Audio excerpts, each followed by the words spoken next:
আর একটা ব্লগ 4টে থেকে। তো দেখতেই পাচ্ছ মায়ের কাজ সম্পূর্ণ হলো, আমাদেরও খাওয়া হলো।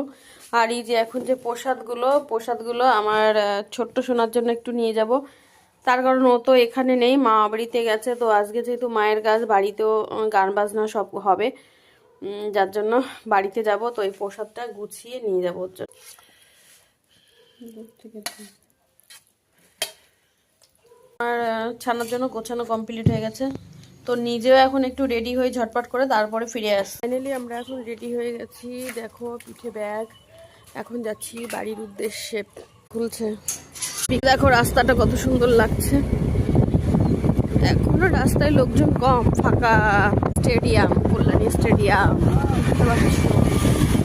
কত সুন্দর স্টেডিয়ামটা। এখন স্টেশনের দিকে যাচ্ছি। দেখো হংসেশ্বরী মন্দির, হংসেশ্বরী মায়ের মন্দির, যেখানে মাঝে মধ্যে পুজো দিতে আসতাম। এখানে রাস্তাঘাটগুলো সবই সুন্দর দেখতে, আর একই রকম, বুঝতেই পারবে না কোনটা কোন গলি। শুরু হয়ে গেল জেএনএম হসপিটাল, জেএন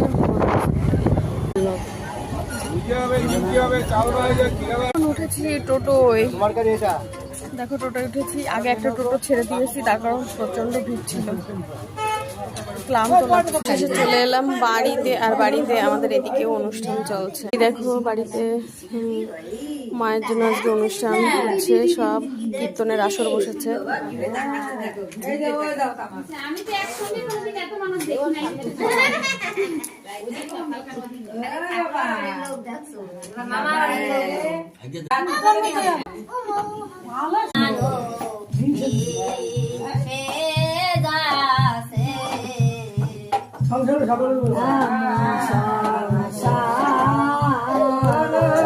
এখন মাঝে একটু বিরতি, সবাই চা খাচ্ছে, চা পানি,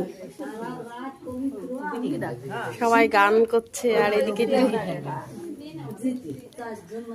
এই দেখো বসে আছি, এখন বসে চা খেলাম, আর এখানে প্রচুর ঠান্ডা। আর ওইদিকে কীর্তন হচ্ছে,